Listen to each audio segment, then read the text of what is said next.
Iisuse, binecuvântează.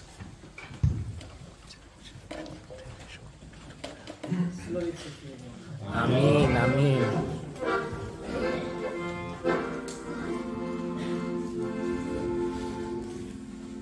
Deasupra ta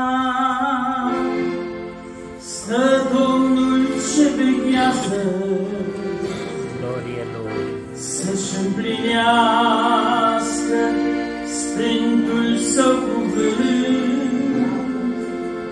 El nici nu doarme, nici nu dormitează, Glorie Lui, e vegheatorul cel măreț și slavă și nu te întrista peste măsură, că Domnul n-a uitat de tine.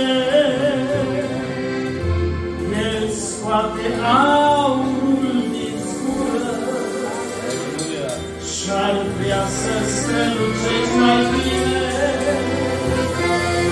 Nu te întrista peste măsură, că-ți Domnul n-a uitat de tine. glorie și slavă Lui. El scoate aurul din zgură și-ar vrea să-ți strălucești mai bine. Căci dacă Domnul n-ar veghea o clipă asupra ta, când treci prin greu cuptor, n-ai putea cunoaște brațului tale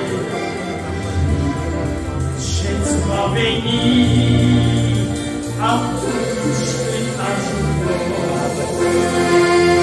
Nu te întrista peste măsură, că-și Domnul n-a uitat de tine.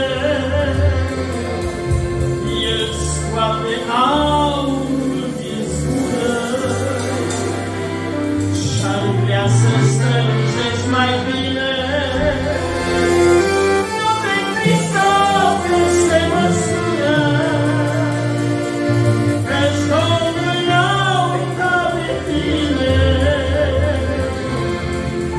El scoate aurul din zgură și-ar vrea să strălucești mai bine.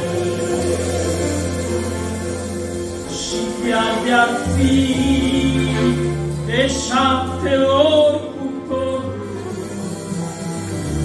tot mai încins, tot mai înflăcăra, tu nu uita că-ți Domnul vegheatorul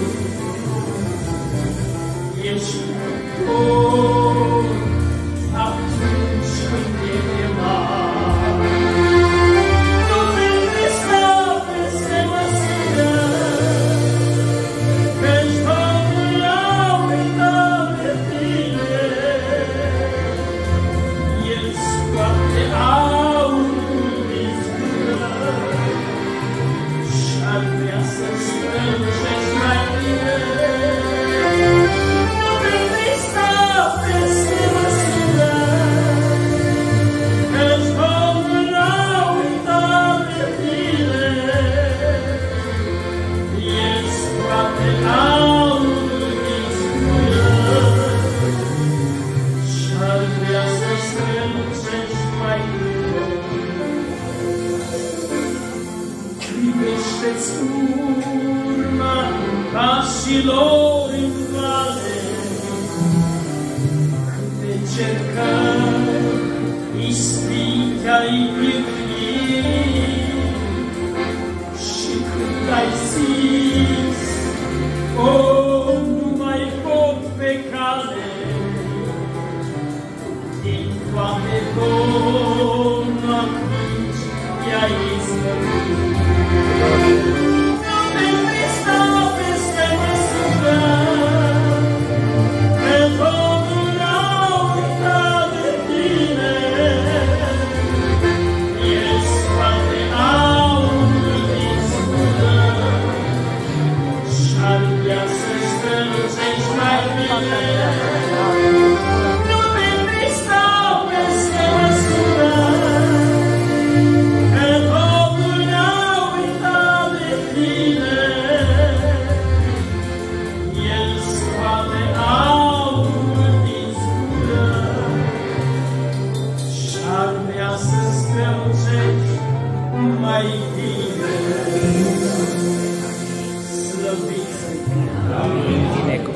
fie numele Tău.